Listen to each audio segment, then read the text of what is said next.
Essa questão dessa palavra código-fonte, para mim, é uma coisa que eu pessoalmente não faço ideia do que seja. Eu já ouvi falar isso algumas vezes, mas para mim eu não entendo o que é isso. Quando o senhor diz assim, o código-fonte ele é feito pelos funcionários do TSE, é apenas um código-fonte que é colocado e esse único código-fonte ele vai para todas as urnas do Brasil, ou podem ser feitos mais de um código-fonte, colocar códigos-fonte, um determinado código-fonte em algumas urnas e outro em outras urnas? É só essa pergunta porque é realmente uma curiosidade que eu tenho. Vamos lá, o código-fonte é o mesmo em todas as urnas. Assim que instalado, é solicitada a cidade.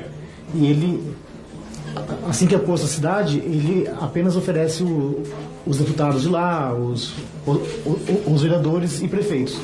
E uma analogia simples aqui é que o código-fonte seria como a farinha, o ovo de um bolo, o leite. Então, e o compilado seria o bolo pronto. E quem tem acesso aos ingredientes consegue inserir um veneno lá e esse bolo fica venenoso. Como seria possível fazer isso? Em que momento? No momento em que é criado e editado e atualizado o código-fonte. No TSE ou quando chega nas cidades? No TSE, nas cidades não. Nas cidades não? Não.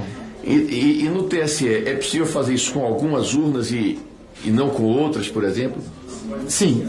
Caso haja alguém com mais intenções, ele faz esse código em todas as urnas, só que o código funciona apenas em urnas específicas, porque é uma zona maior, que tem mais votos, e ele usa também de inteligência artificial, e ele pega o resultado da anterior e faz a margem de erro, mais ou menos naquela região.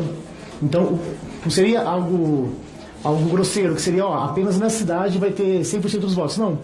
Ele faz algo que soe, que seja de verdade, não um algoritmo. Inclusive, o algoritmo é a inteligência artificial, porque ela tem essa inteligência de manipular o voto caso haja alguém mal intencionado no TSE. Eu entendi. Agora, o senhor não saberia nos responder, eu imagino, assim, como é o procedimento para operar este trabalho dentro do TSE? Se é uma pessoa sozinha, se são 20, se são 30, se eu tenho ideia de como seja? Eles dizem que são 5 pessoas, mas eu descobri que até 2018, 2019 era apenas uma pessoa, que é... Eu posso falar o nome aqui da pessoa? Pode. Giuseppe Dutra Genino. E em 98 ele já havia feito um curso de algoritmos. Em 98 ninguém sabia o que era isso aqui no Brasil. Ele fez um curso na França. Eu levantei isso, que ele fez esse curso na França de algoritmos.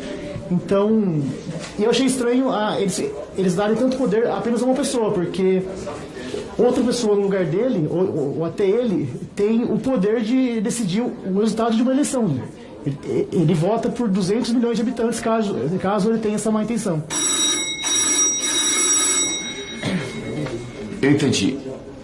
Mas hoje isso não é mais feito por uma pessoa só? Hoje não. Após aquele inquérito de 2018, esse Giuseppe ele se aposentou e agora tem mais pessoas. O senhor me lembra um personagem de um filme, um filme que é Prenda-me se for capaz, que é uma história real de um sujeito que era um falsário e acaba se transformando em agente da CIA, que foi no cinema interpretado pelo Leonardo DiCaprio, né? O senhor me lembra essa pessoa aí que no fim ele ajuda os Estados Unidos, ajuda o governo americano a se defender. Eu espero que o senhor compense o que errou até agora, que errar é humano, ajudando o Brasil. E dentro dessa linha eu queria lhe perguntar uma coisa para encerrar aqui minha fala. Como uma pessoa que entende disso tão profundamente como o senhor, está claro que o senhor entende muito disso, qual sugestão o senhor daria na confecção do código-fonte para futuras eleições? Não que eu ache que houve nenhuma fraude, eu quero deixar muito claro aqui que eu me incluo entre aqueles que acreditam na lisura das eleições. Mas qual conselho o senhor daria para reforçar a segurança? É apenas um conselho técnico. Para a técnica, isso. Eu vislumbro ali que a única saída seria a urna imprimir o voto. Seria a única saída, porque nunca se sabe se há pessoas mal intencionadas na manipulação do código, E após estudos e análises, eu cheguei à conclusão que a única saída seria essa. Então não seria possível, por exemplo, se a urna imprimir o voto, que haja um voto votado e outro impresso diferente?